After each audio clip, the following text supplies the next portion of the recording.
Hello guys, welcome back to our channel physics for everyone.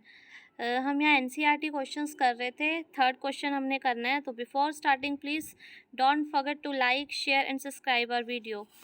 So now we are starting the question number 1.3.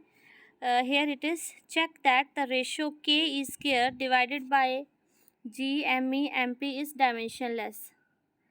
Look up सबसे पहले हमें क्या करना है, जो ये रेशियो दी हुई है K E square divide by G M E M P, हमें इससे चेक करना है कि ये डायमेंशनलेस है या डायमेंशन कोई इसकी आ रही है। So we know that F E, that is electrostatic force between two charges, is given by K Q one Q two by R square. अगर हम एक इलेक्ट्रॉन एक प्रोटॉन कंसिडर करें और उनके बीच में जो इलेक्ट्रोस्टैटिक फोर्स होगा वो क्या होगा, K E square divide by R square. और अगर उन दोनों के बीच में हम ग्रेविटेशन फोर्स निकालें तो that will be G M E M P divide by R square. और अगर हम इन दोनों की रेशियो निकालेंगे तो the ratio will be F E by F G is equal to K E square divide by G M E M P. और यही रेशियो हम लोगों को निकालनी थी। तो जो ये रेशियो आई है ये किसके इक्वल आई है, F E divide by F G, यानी कि ऊपर इलेक्ट्रोस्टैटिक फोर्स न्यूमरेटर में एंड डिनोमिनेटर में क्या है हमारे पास, gravitational force. And we know that force की यूनिट क्या होती है, न्यूटन। या डायमेंशंस कंसिडर करें तो M L T minus two. तो ऊपर एंड नीचे सेम डायमेंशंस होगी तो कैंसल आउट हो जाएगा, और ये जो रेशियो हमारे पास आएगी it will be dimensionless ratio, जो हमें बताना था। नेक्स्ट उसने क्या पूछा है, look up the table of physical constant and determine the value of this ratio, what does the ratio signify. हमें इनकी फिक्स्ड वैल्यूज़ हैं वो पुट करके इसकी वैल्यू निकालनी है। और ये रेशियो सिग्निफाई क्या करती है, ये तो हमने अभी देख लिया कि ये रेशियो क्या सिग्निफाई करती है। It is the ratio of electrostatic force divide by gravitational force, ये इसको सिग्निफाई करती है। इसकी वैल्यूज़ पुट करके हम इसकी रेशियो एक बार निकाल लेते हैं। तो यहाँ पे इलेक्ट्रॉन ई की वैल्यू क्या है, magnitude of electron 1.6 into 10⁻⁻19 coulomb, G is equal to 6.67 into 10⁻11, और ये गिवन है मास ऑफ इलेक्ट्रॉन प्रोटॉन। ये सारी वैल्यूज़ हम यहाँ सब्स्टिट्यूट करेंगे, सॉल्व करेंगे तो हमारे पास आ रहा है 2.3 इंटू 10⁻39। और ये रेशियो क्या सिग्निफाई कर रही है, ratio of electric force to the gravitational force between a proton and electron, keeping the distance between them is constant, जो हमने अभी शो कर दिया। Next question is question number 1.4 and what this question says is, explain the meaning of statement electric charge of a body is quantized.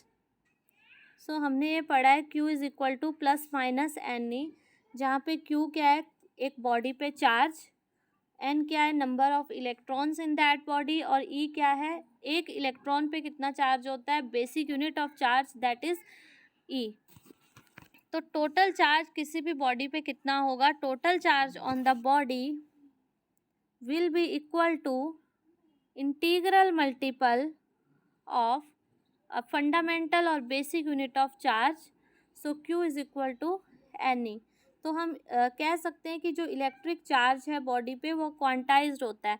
यहाँ जो n की value है वो 1 2 3 कुछ भी हो सकती है, 1 2 3, बट n की वैल्यू यहाँ पर फ्रैक्शंस में नहीं हो सकती। फ्रैक्शंस में क्यों नहीं हो सकती, क्योंकि अगर एक बॉडी से दूसरी बॉडी पे चार्ज जा रहा है तो जिस बॉडी से जो बॉडी इलेक्ट्रॉन लूज कर रही है that body will be positively charge, और the second body which is gaining the electrons will be negatively charge. तो अगर एक बॉडी से दूसरी बॉडी में इलेक्ट्रॉन ट्रांसफ़र हो रहे हैं तो वो इलेक्ट्रॉन्स फ्रैक्शंस में ट्रांसफ़र नहीं हो सकते। 2/3 इलेक्ट्रॉन्स नहीं जा सकते, 3/4 इलेक्ट्रॉन्स नहीं जा सकते, या 2 इलेक्ट्रॉन ट्रांसफ़र होंगे, 4 इलेक्ट्रॉन ट्रांसफ़र होंगे और 6 इलेक्ट्रॉन ट्रांसफ़र होंगे। मीन्स जो इलेक्ट्रॉन ट्रांसफ़र होंगे वो इंटीग्रल नंबर में ट्रांसफ़र होंगे, फ्रैक्शंस में ट्रांसफ़र नहीं हो सकते। सो यही स्टेटमेंट का मीनिंग है that electric charge of a body is quantized. एक बॉडी पे जो इलेक्ट्रिक चार्ज होगा वो क्वांटाइज होगा। इसी के साथ हमसे क्या पूछा हुआ है, why can one ignore quantization of electric charge when dealing with macroscopic that is large scale charges. तो अगर हम मैक्रोस्कोपिक लेवल पे बात करें, हाई लेवल जब जहाँ चार्जेस बहुत बड़े बड़े होते हैं, मैक्रो साइज़ के होते हैं, तो अगर चार्ज क्यू की वैल्यू यहाँ पर जितनी बड़ी होगी, अगर क्यू की वैल्यू हम 1 कूलाम लें, 1 कूलम चार्ज इतना बड़ा चार्ज है कि उसके सामने ई की वैल्यू बहुत ही छोटी लगती है। ई की वैल्यू होगी 1.6 इंटू 10⁻⁻19 कूलम।